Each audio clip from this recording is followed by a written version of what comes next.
Hi, everybody. It's the Hippie Hi, Dippy show. How was that for a beginning? I'm Jeffrey That's, J. I'm Bo Bowker. hi, Jeffrey J. I'm Cassidy Bowker. I, Say I think hello to everyone. It's not a AA meeting. I I don't know what they do with those. I feel like that was great because if we acted like this wasn't going to be awkward or a little bit rusty because we've been off for 2 weeks between recordings. It's a long Yeah, time. 2 week. Yeah, we took one episode off last week. Yeah, we felt that it made sense with everything going on in the world to remain silent, and to as the theme was. Go ahead. Just take a pause. Yeah. Sure. Just take a pause and to let other voices come forward. And also, to be totally transparent too, it's really difficult for us to wrap our heads around what's going on, wrap our heads around uh, how to how to broach the subject, how to talk about it on the show. Of course, we're talking about the death of George Floyd and Black Lives Matter and the protests that are taking place, and just the national and now international conversation. And yeah, how do we approach it, or do we, like, and there's all sorts of things at play, whether it's like white guilt or fear of saying the wrong thing and then being targeted for that, or yeah, just not wanting to offend anybody on any side. And ultimately, we came into today's show knowing that it would be, I don't know if this is a phrase, but I'm making it up, spiritually dishonest, Woo! um, What? if we didn't just talk about what's going on, just like we have with everything else, with COVID-19, which has obviously been exposed now as a total hoax. That's not true. I love it. That's not true. so Oh, welcome to the podcast where we tell you about the hoax of COVID-19. I think Ah, that's a little bit insensitive to the lives that have been lost, due to that virus. Like, I understand where you're coming from because there's a lot of examples out there of what was that and what is this and how come now it's okay, to gather in super large groups, and it wasn't before. And yeah, I totally understand, but let's not call it a hoax well, because it I was. did think that the what made that funny is when you are making fun of the people who say something so serious is a hoax. right, And yeah, and it was the thing right before that terrified us. right, I'm in right. so much fear for the first time in my life. I have a hard time laughing, and it is Interesting. wrecking me emotionally. Wow. And I haven't been this out of whack in a long time. So I and I get it. I get it. We're not supposed to laugh about COVID-19 stuff too, but Well, wait a minute. It's not that we're not supposed to laugh, yeah. I'm not saying we're not supposed to laugh every day. It's so important to laugh. And here's the thing, like, if I didn't have my core group of friends who are also in the spiritual community and like offer healing modalities, different, healing tools that I do, then I wouldn't have people to lean on because all last week, the larger majority of the week, I was grieving, I was angry, I was sad, I didn't know up from down anymore, right from wrong. I don't know, you know, I didn't really know how to deal with all of that and process all of that. And so I had to reach out to a couple of people. And thank God for that work. And then I was able to hold space, for my breathwork groups that I offer. And yeah, but I totally understand where you're coming from. Are you doing any type of self care, or have you been able to access anything like that right now, Jeffrey J? So I mean, I've done the couple little things is that I've done my morning pages, but even that, I mean, I got to a point where I was so overwhelmed with everything. I think I kind of just, and it's weird because I'm a sober person. Saying relapse, it makes it sound like I relapsed in alcohol. I did not. I am strong in sobriety, but Good for which you. also, by the way, makes this very worse. Being a person who was sober and dealing with all of this and not being able to just be like, I'd like to check out for a little bit, and Yeah. just having to feel everything Yeah. is quite a journey. Yeah, man. And I'm very grateful for it, and I wouldn't change it for the world. Hmm. But, geez Louise. It's a much harder life in many ways, to be mindful and to be spiritual and to do the work, as we say. And you are doing the work and you're showing up for yourself, which ultimately is showing up for the universe, because that has ripple effects. Um, and we will address everything going on, but since this is present right now, we want to check in with you, Jeffrey J. But so Yeah, what can so you tell me? so my What, point was that I had like a self-care relapse, I feel like. I ah like totally shut down. mm, And I mean, you get to that point to where you feel so bad that you can't even make yourself do the things that you know are going to make you feel better. mhm, Or you make excuses that you have to do something else rather than put aside the time for self-care, and that's what I did as well. Where I would say, well, I have to get this other thing done instead of taking care of myself. Like your breath work, you had breath work on Saturday, and I told myself that I had these other things to do instead of take care of myself. And what happened was then I couldn't do everything else I needed to do because I didn't take that moment to prepare myself for mm, what I needed. I didn't take mm, the time to say, hey, this is a priority. I need to do this. Otherwise, everything else is going to be done poorly or not at all. Because then that's what also happened is that the things that have been making me so successful, I just stopped doing them. yeah. Ate like crap, which then makes you feel like crap, and then they all pile up into one big crap sandwich. And then you eat the crap sandwich, and then that makes you crap. Yep. Uh, I totally, understand what you're saying, Jeffrey J. And I would like to use that as an example. So maybe, I mean, this is just a guess or maybe a generalization of sorts. Or maybe I'll just pose it as a question. How many people do you think that are out there protesting, participating in these protests, peaceful or non-peaceful, are have some type of self-help or healing or self-care routine? How many do you think? Do you think that that's common, having a self-care ritual routine? I really think it depends on your circle. Because I know I've been in circles. You know how that you go through those circles in your life, and this was the circle you were in college. They were completely different than the circle you're in now. Whether or not that difference became just because you have kids and mm, moms take care of themselves differently than what you did when you were a teenager, etc.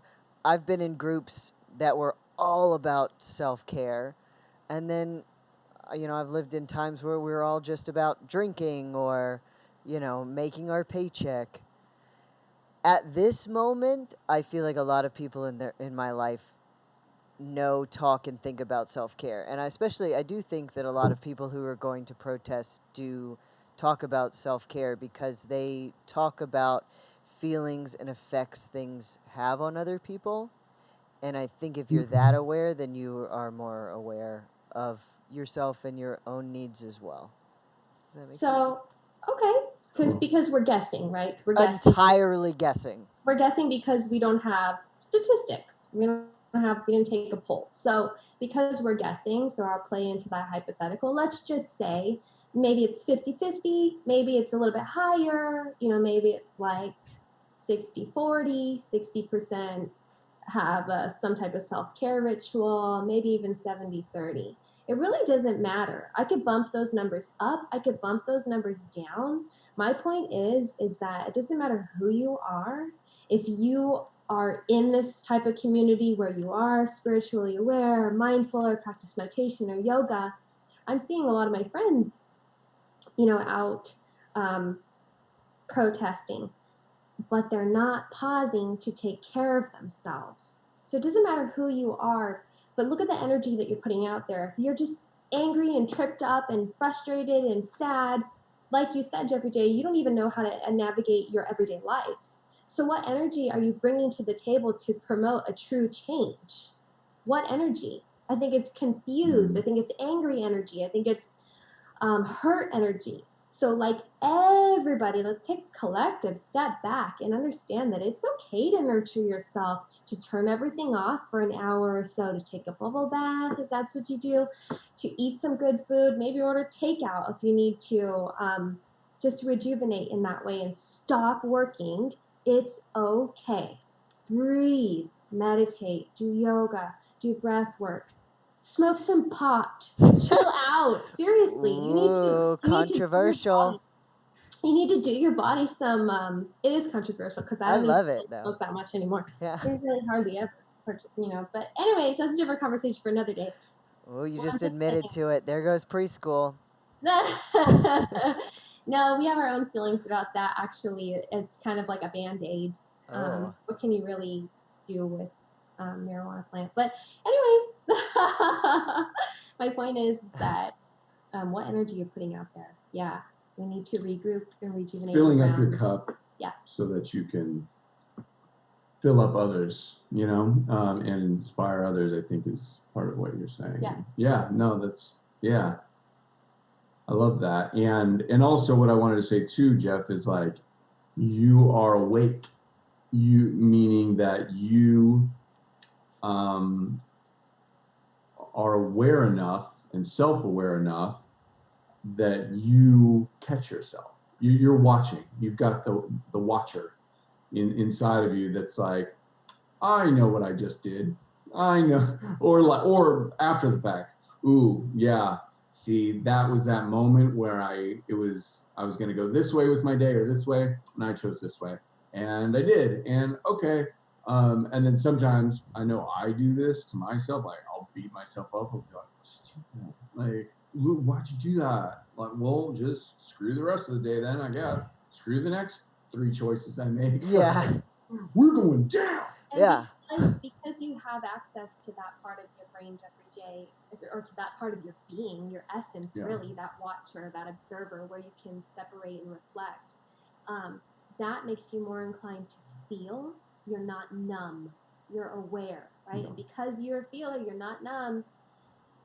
It can be quite a lot. We talked about this before in one of the earlier episodes, is being an empath, having empathy, and then you end up holding like a sponge and like absorbing all the energy and the pain around you, and you need to find a way to also breathe that out. You can take it on as much as you want until you eat yourself alive, and then who are you for your friends, for your family, for your community?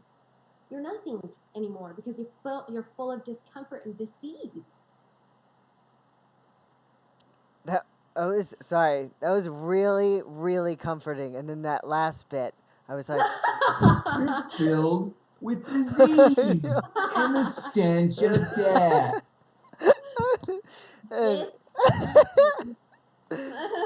No, I'll be honest. I think that makes me feel better than anything else. The idea that one thing that I do like is that in previous lives, as in this life and different, awarenesses of myself, I have let one thing topple into a million things, throwing myself out of whack.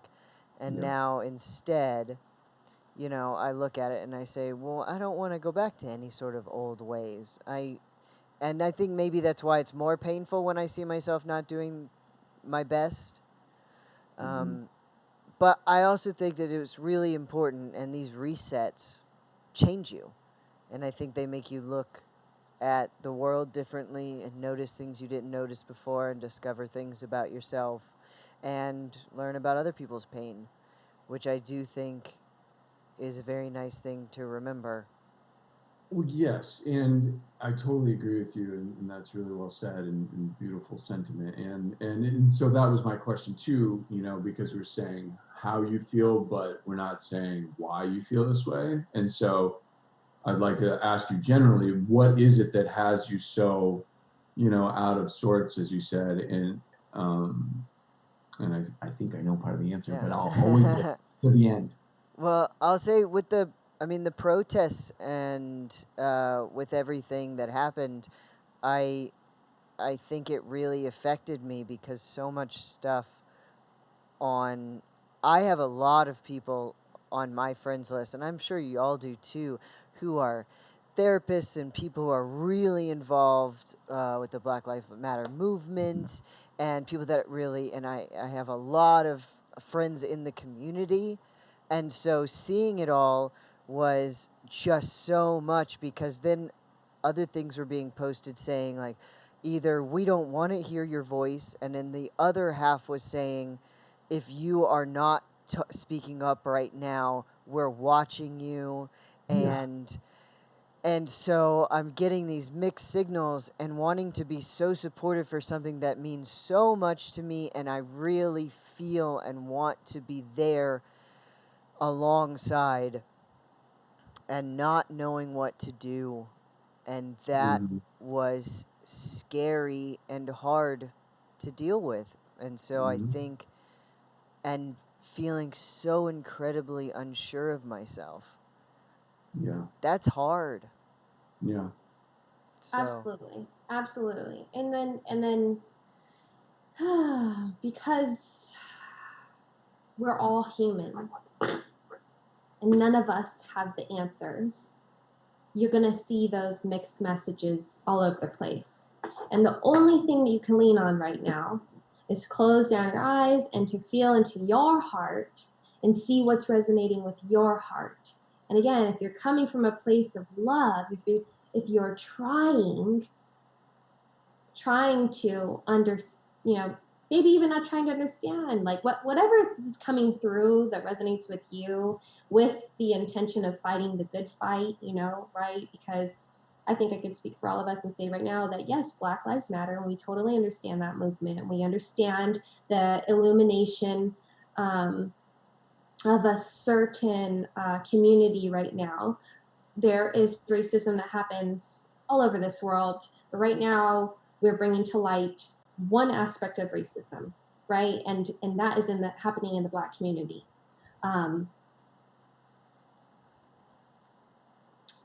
We have to be gentle with ourselves. Otherwise, we get stuck in that ego loop and so tripped up and scared that we don't voice anything at all, or that we run away, or that we hide because we don't want to do something wrong. You're right. Well, there's a lot of shaming going on, a lot of shaming. Cassidy got shamed. I got shamed by another white person, someone that I met in a training, and who I, I can still consider a friend that I met. And I do believe that she had good intentions, right? She was trying to call a couple of things to my attention. I don't believe that she did in the right way. Again, my opinion, because I don't agree with the shaming. I don't agree with the calling out. I don't agree with the judgment. I don't agree with that from any quote unquote side to any side, from anybody to anybody. I don't agree with that. That's perpetuating a problem. That's kind of conducting your life in a holier than thou, and I don't agree with that. That's just kind of how it came off to me. So, Well, for context too, if I may add, Cassidy was trying to do something really positive, like for the community and things like that, and yeah, and then so to be received in this way, to be corrected and shamed, and oh, you shouldn't say this or shouldn't do it like this, yeah. yeah, and I think that's what we're all that's sadly the fear that, like, I think right. has been part of it. It's that when you are on the same side trying to support a community as well, and that's what's so difficult is when you have such good intentions, and I have luckily not been, shamed or anything, but I've also not said things because I'm just so scared, and I Yeah. want to do what I can to support. Yeah. But here's a couple of things that I will throw out there too, even in that exchange between me and that woman, that friend, is that she was doing the best that she could with the awareness that she had in that moment.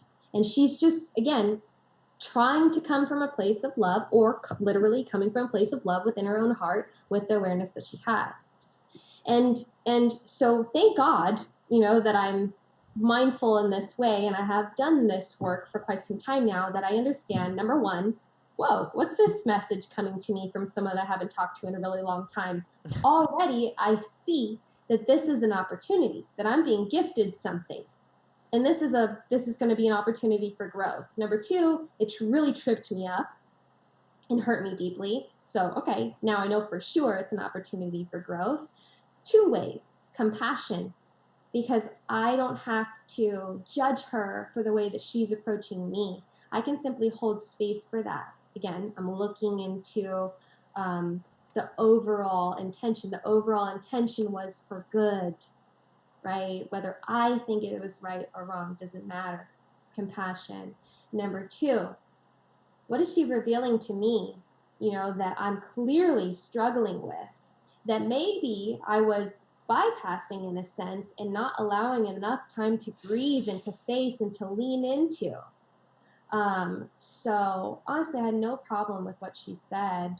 I mean, do I bring this up? Do I talk about this? I think that's, Yeah, I mean, it's really hard. It's really hard, you guys. Yeah. It's hard because.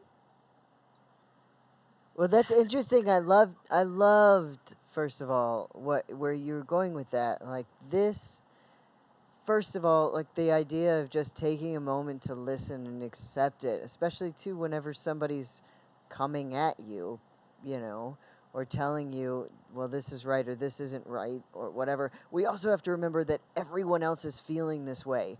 Everybody is uncertain right now. Everybody is trying to figure out what to say, what to do, how to be of help, with the exception of the extreme rednecks who don't give two shits. And none of those are in our lives.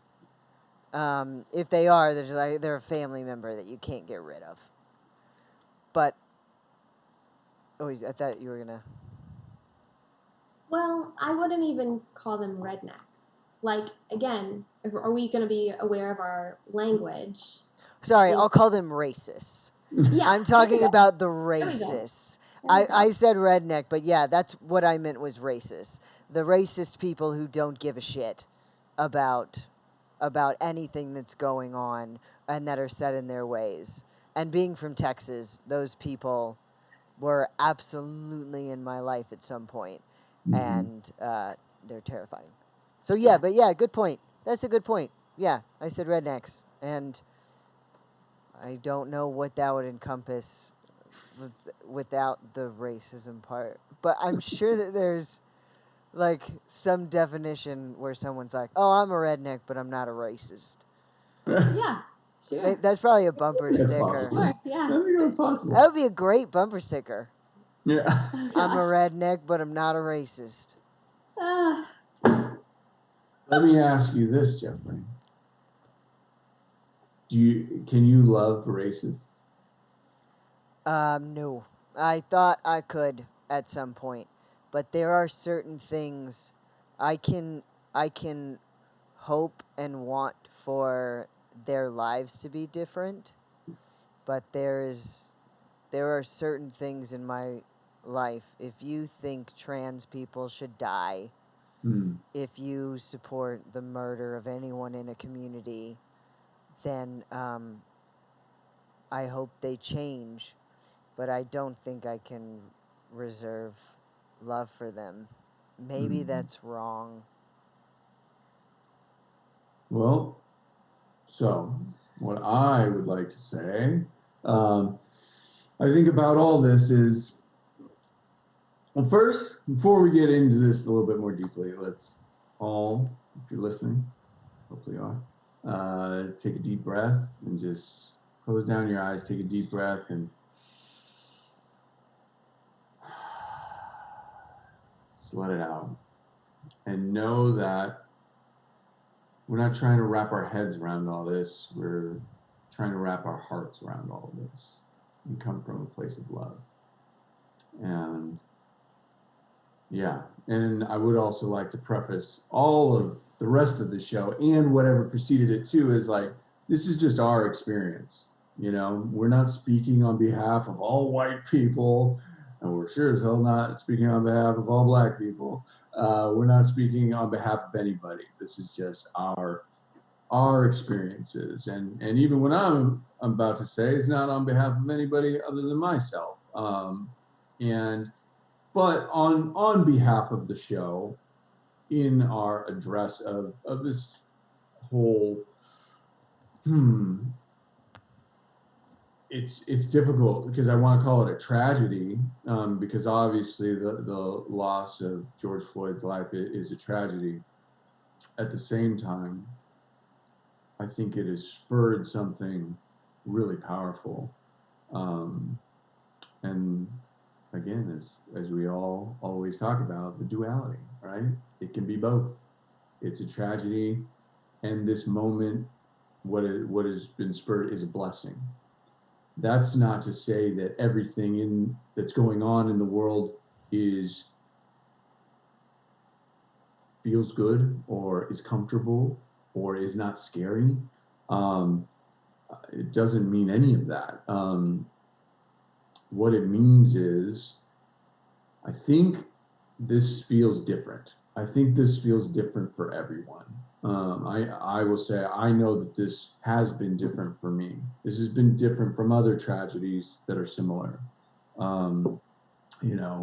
Other horrifying deaths at the hands of police officers, or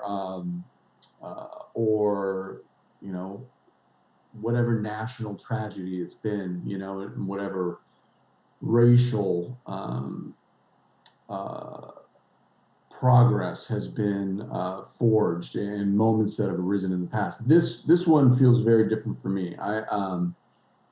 I think we're in back-to-back soul-searching times. Like, we've had two periods, like, it's really magical. And again, that doesn't all mean pleasant, but it's really magical that we had a pandemic, which was proven to be a hoax. I'm kidding. I'm kidding. Okay, sorry. All right. I keep it light for everybody by maintaining thank you. rocky road in my marriage. So we're coming off of this quarantine, this pandemic, this scare that forced everybody literally to go inside.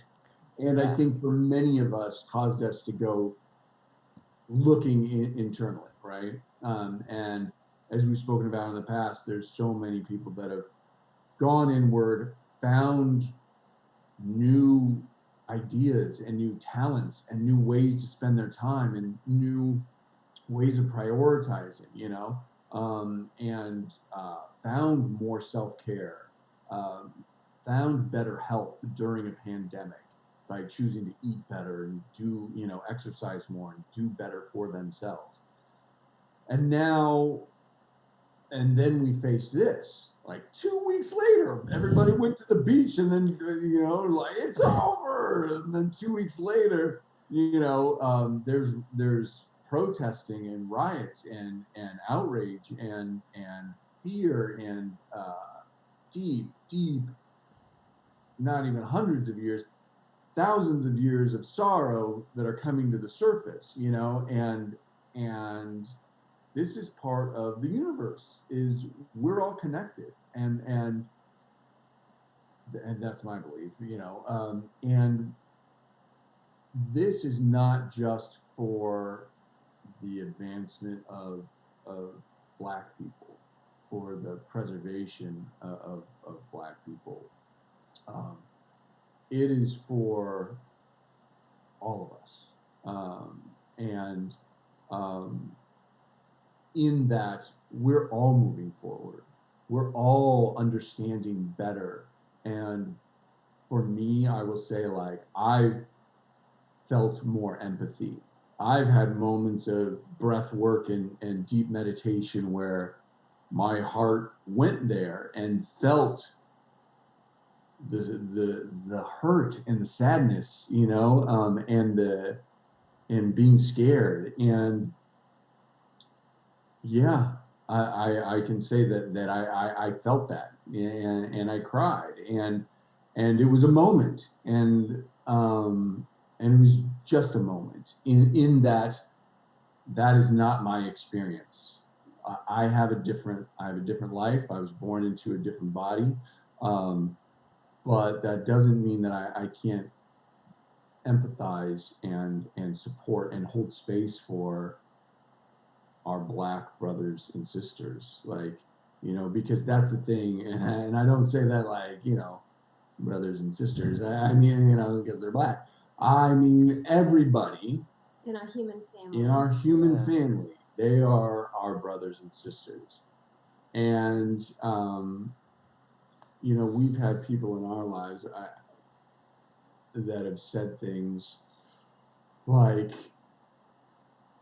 that awful, horrific moment, you know, with George Floyd, and I forget his first name, but Chauvin, Yeah. the police officer. That is our brother being killed by our brother. That is a moment, as Reverend Kathy said, that anybody who listens to the show know that we got Reverend Kathy in our lives, that she means so much.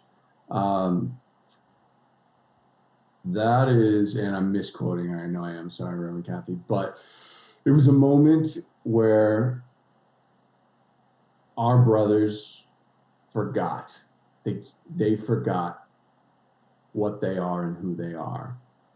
And there are people that are moving through lives, some of them are racists, that have forgotten. They've gone so far away from what's in our hearts, from what we are made of, and that is pure and true love.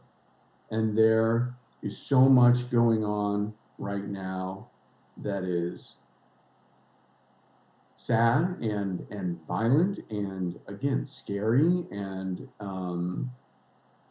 there's destruction, and it started with a murder, and it's led to more murders.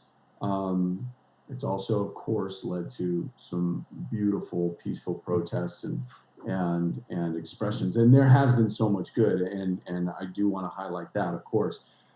And so I believe that we are called to hold space for everyone in every stage of their anger, of their grieving, of their progress. You know, we're all, as Baba Ram Das said, we're all just walking each other home. But that doesn't mean that we're coming from the same place. That doesn't mean we're carrying the same amount of baggage. That doesn't mean that one's not further away than the other, or one has a big old limp, Yeah. maybe a club foot. Or You know? Or one has had, you know, a lot more privilege than the other. Yeah. Sure. That extra, you know, push. Sure. Yes. Opportunity. And so I know that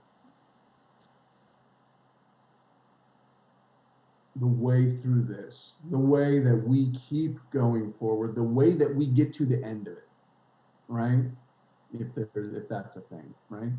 Is through love.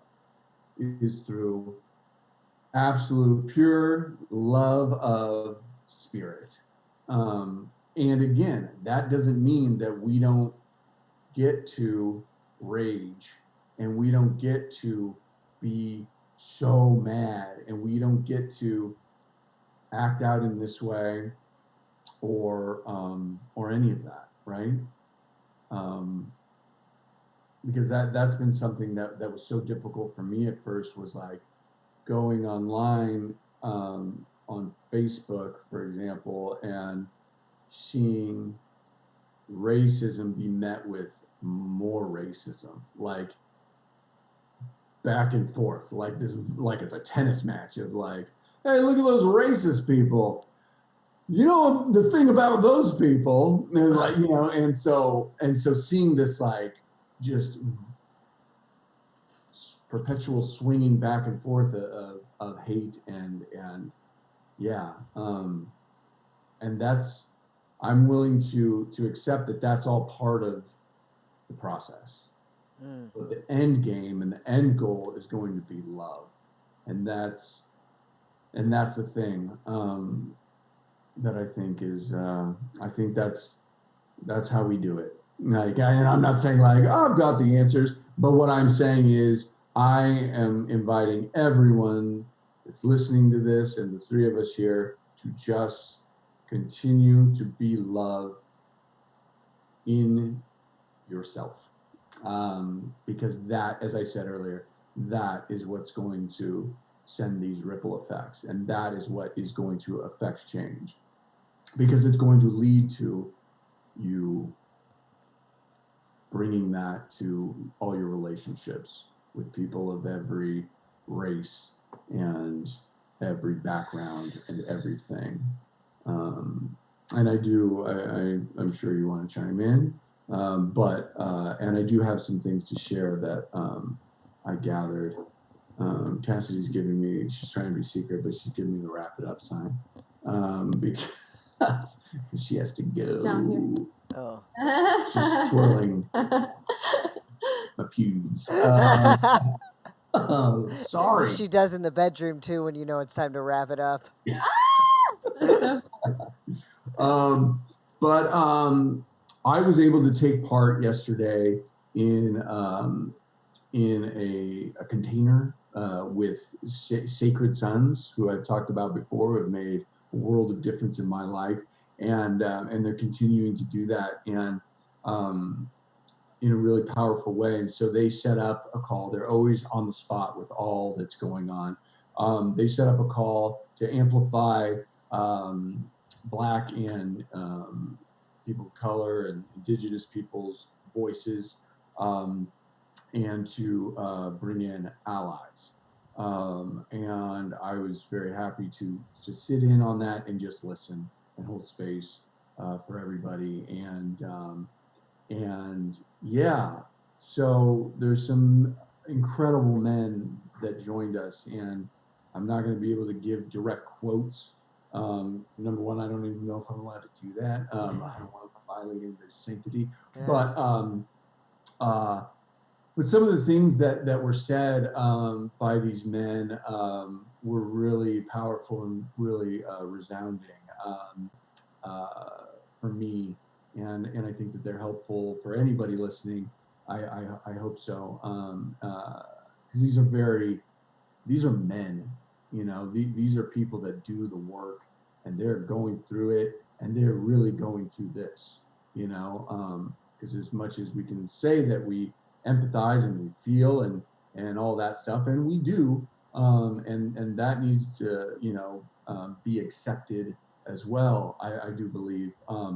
But at the same time, like these guys are in it and really having to do the work, because like you said, Jeffrey, like it's not easy when you sit there and you make yourself go through it, you know, and feel the feelings. And so, you know, something that was expressed was people being fearful of all of these white allies going away when this isn't trendy anymore, and stopping with the posts and with the support and the reaching out and things like that.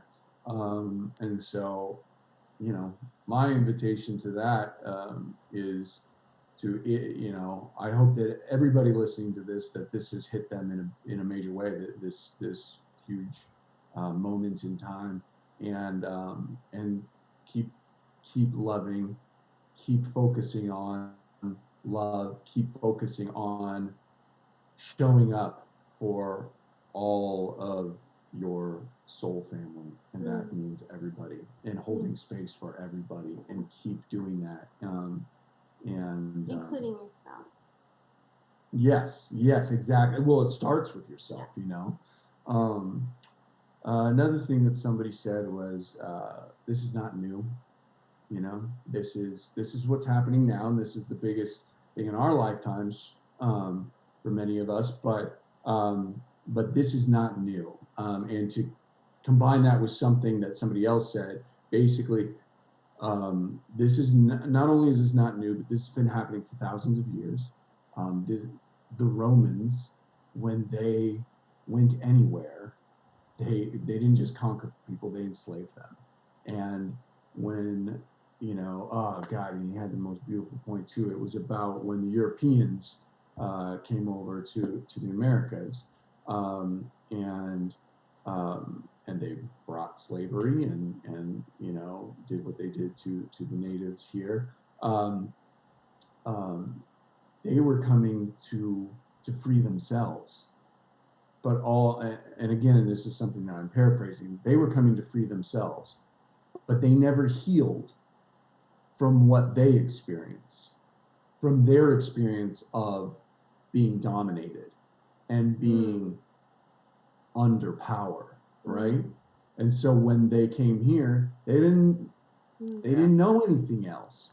Yeah. They didn't know anything else, and that's what they perpetuated, because they never healed it. And that ties into us healing our ancestors, healing on behalf of our ancestors. And we can talk about this at another time when we know more about it ourselves and experience more of it ourselves. But that is something that I know that I'm interested in. And to that point too, this is not something that another man said. This is not just black versus white. And I think it's so crucial for us to all understand that. This is oppression and power versus freedom, you know, or power versus oppression, basically. And I think, I think it's important for us to remember that as well. That was a big takeaway for me.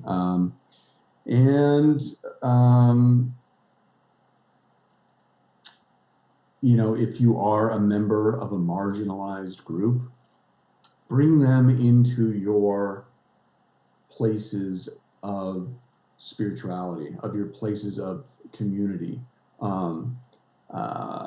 That was something that we talked a lot about, is having more diversity in Sacred Sons. You know, one of the founders, Adam Jackson, is African American, and he brought that up first, which was wonderful, because that's part of what I was thinking coming in, is like, how do we get more Black men involved in this so that we're all communing together, you know, and giving each other that strength and giving each other that perspective.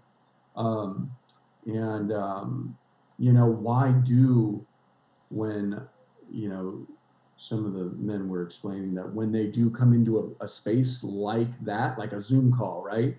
And it's 100 men and 10 of them maybe are Black, or people of color, and we got to change that, man. Like, we've got to offer that, you know, and encourage others to take part in this spirituality and in this self-care, you know, because for whatever reason, you know, we're not seeing them, you know, as much as we could and should. And another very powerful thing that I think is wonderful for, especially for all our white folks out there to consider, is do not come to Black folks and people of color as victims.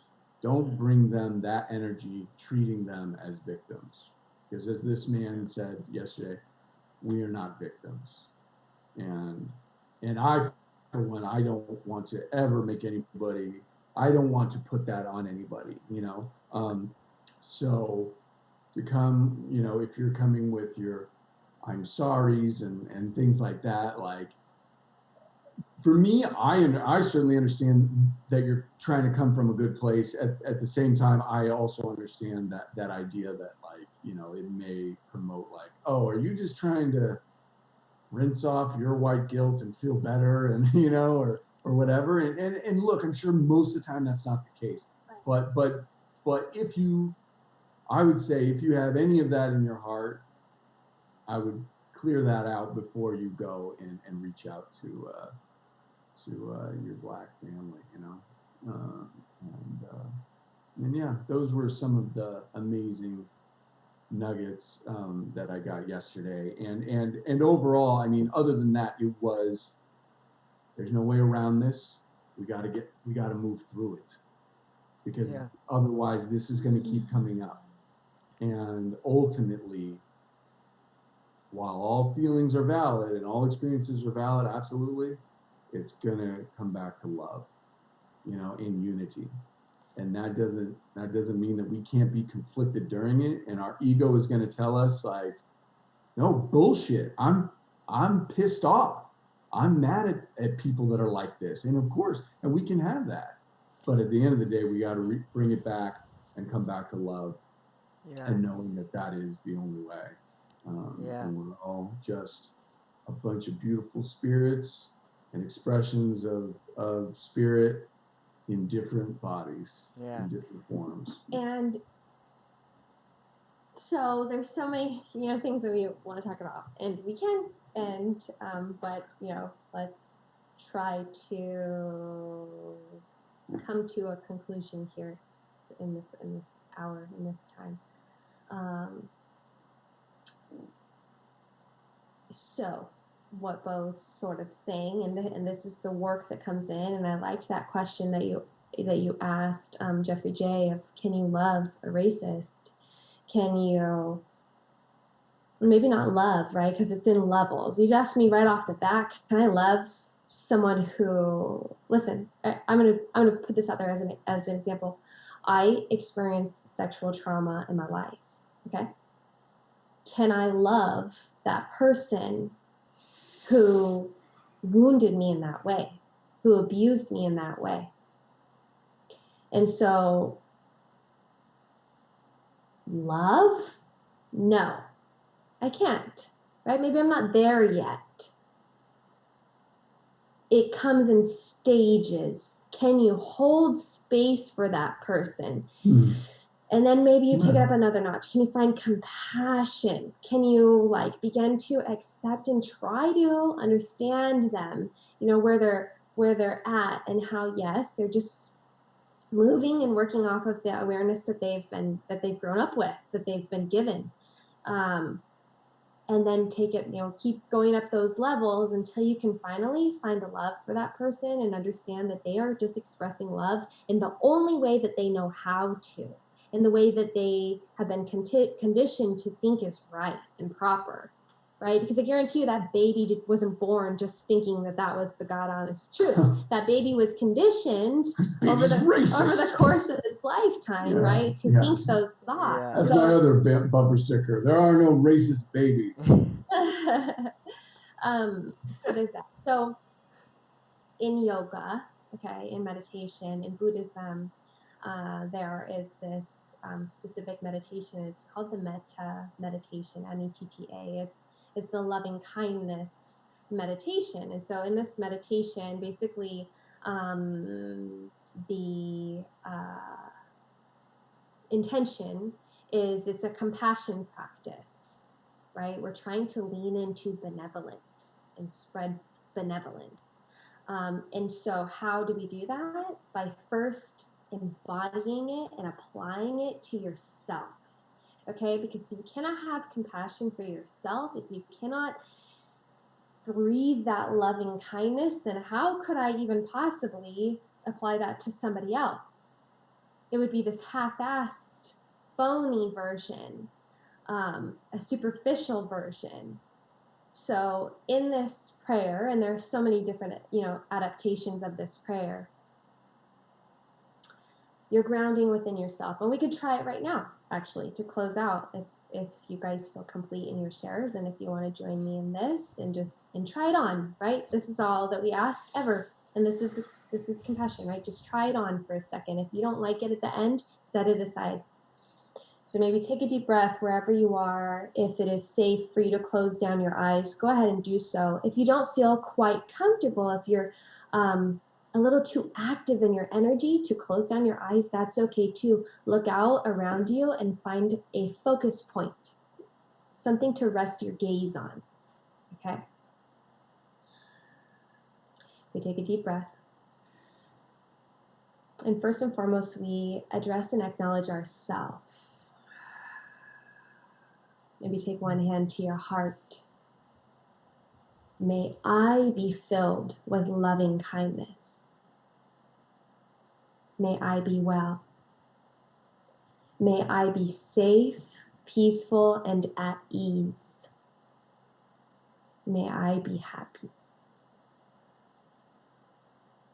And that could be maybe a little bit uncomfortable. So maybe you just stay there and keep repeating it until there's some part of it that begins to resonate, right? And you begin to build and amplify that loving kindness. Because again, it has to stem from within and then begin to pulse and grow and radiate from your own being. So now I invite you to take another cleansing breath and think of someone in your life that you know, that you love. Someone easy for you to send and extend that loving kindness toward. Maybe it's someone that you even, that you look up to. And envision that person. You extend the same prayer. May you be filled with loving kindness. May you be well. May you be safe, peaceful, and at ease. May you be happy. Okay. So maybe that's a little bit easier, right? Sometimes it's easier to think of others before we think of ourselves. So again, everything in steps. And take a deep breath, cleansing those thoughts and that intention. And now we take it up another step. I invite you to envision someone neutral to you. Someone neutral. And this could be, maybe it's a familiar face that you see at the grocery store, right?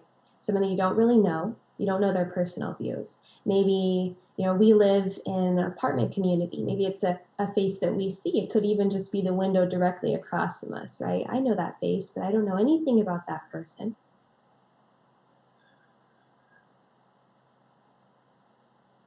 May you be filled with loving kindness. May you be well. May you be safe, peaceful, and at ease. May you be happy.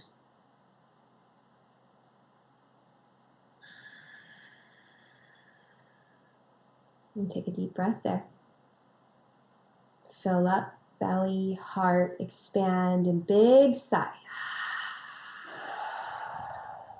Because this next level can be a little bit difficult. Okay? It can be really, really difficult. And maybe if you have one hand at your heart, take your other hand on top of that hand, and really support yourself here. Because I invite you to consider, to envision, and to extend this loving kindness to someone that really trips you up and triggers you. Someone that you find conflict with. And dare I say, someone that you hate. Because that's the real work. You want ascension, you want awakening, then you better lean into forgiveness and you better lean into love. So try this on. Again, just try it on. It's an invitation. Find that person that you have great conflict and struggle with. May you be filled with loving kindness. It might make you deeply emotional. May you be well. May you be safe, peaceful, and at ease. May you be happy.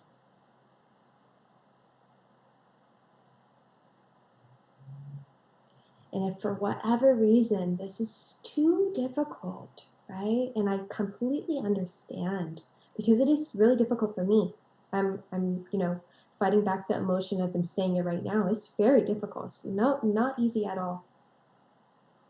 Then I invite you actually to take it back to yourself. Take the thought, the image back to yourself. Because who's the person that's really struggling in this moment? Who's the person that's really suffering in this moment? That's you. Hey. Also my daughter. That was a perfect timing. Yeah, perfect timing. I'll grab her, honey. You can, I extend all of my loving kindness to all of you, and thank you for entertaining that meditation, even just for a few moments here. That was lovely. You want to send us off, Bo? Yeah, thank you guys so much for listening and for holding space for us as we navigate this. And yeah, we love you guys so much. Just keep going inward, keep looking deeper, keep being hippie dippies. That's the way to be, man. We love you guys. I love you, Jeffrey J. Love you too. Bye, everybody.